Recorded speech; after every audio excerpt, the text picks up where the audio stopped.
Hi, this is Father Jim Martin. I'm contributing editor at America Magazine. And this week we're talking about Catholic sisters who have been very much in the news.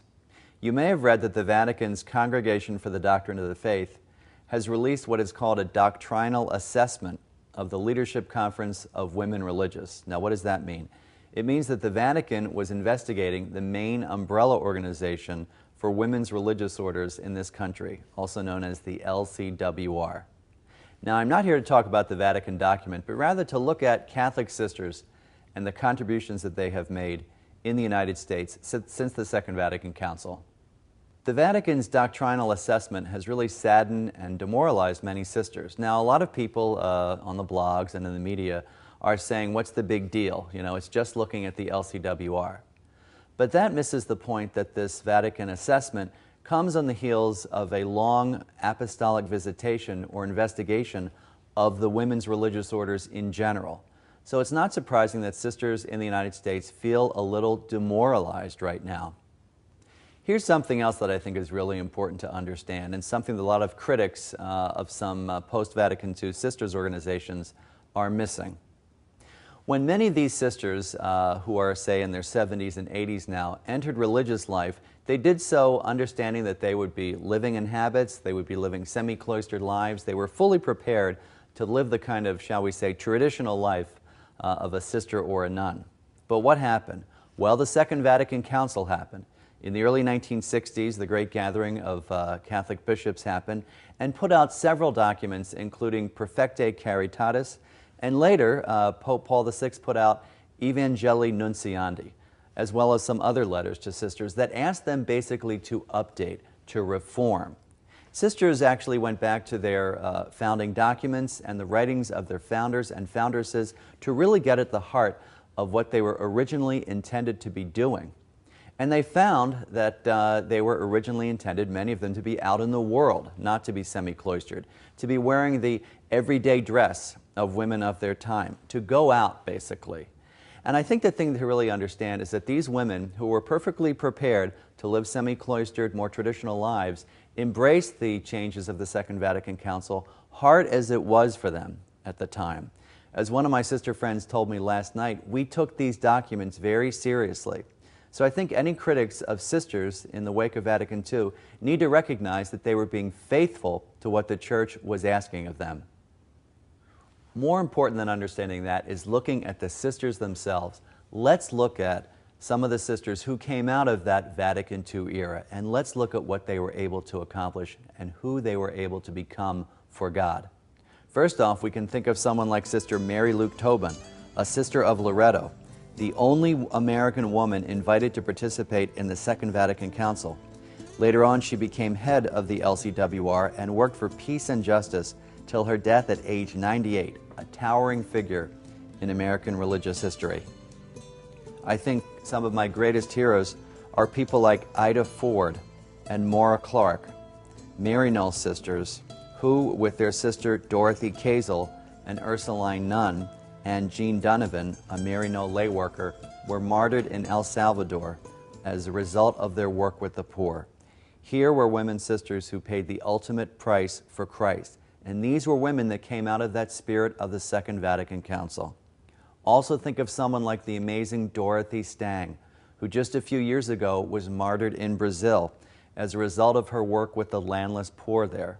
Sister Dorothy was martyred while reciting the Beatitudes, an amazing sister of Notre Dame whose witness inspired so many. You probably know about Sister Helen Prejean, the author of Dead Man Walking, who I would say has done more to influence people's understanding of the death penalty and the Catholic opposition to that than anyone else in the world. She's an incredible sister. Think of someone like Sister Elizabeth Johnson, a sister of St. Joseph, who teaches at Fordham University and whose books on Jesus, on Mary, and on God have helped people to draw closer to God through her beautiful writings. Or think of the 5 adorers of the blood of Christ who were martyred in Liberia in 1992 as a result of their work with the poor there. We remember Agnes Muller, Barbara Ann Muttra, Shirley Colmer, Kathleen McGuire, and Joel Colmer. Remember Sister Mary Daniel Turner, the former Superior General of the International Sisters of Notre Dame de Namur, and a national leader among Catholic religious women. She wrote an influential book, The Transformation of American Catholic Sisters, and was a driving force for justice and church renewal before and after the Second Vatican Council. Think also of sisters who work in spirituality, people like Sister Joan Chittister of the Benedictine Sisters of Erie, or Sister Joyce Rupp, whose books on God have brought so many people closer to their Lord.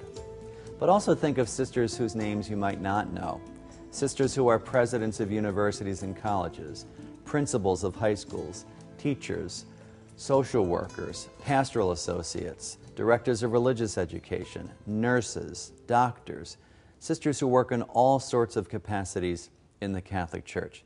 These are the sisters who keep the Catholic Church together, who do so under a vow of poverty, chastity, and obedience, who turn all their money into their communities, and who are now nearing the end of their active lives. On a more personal note, I want to share some sisters that I've known that have made a great difference in my life. Sister Louise French, a BVM sister from Dubuque, taught generations of Jesuits at Loyola Chicago and was beloved by so many Jesuit scholastics and brothers.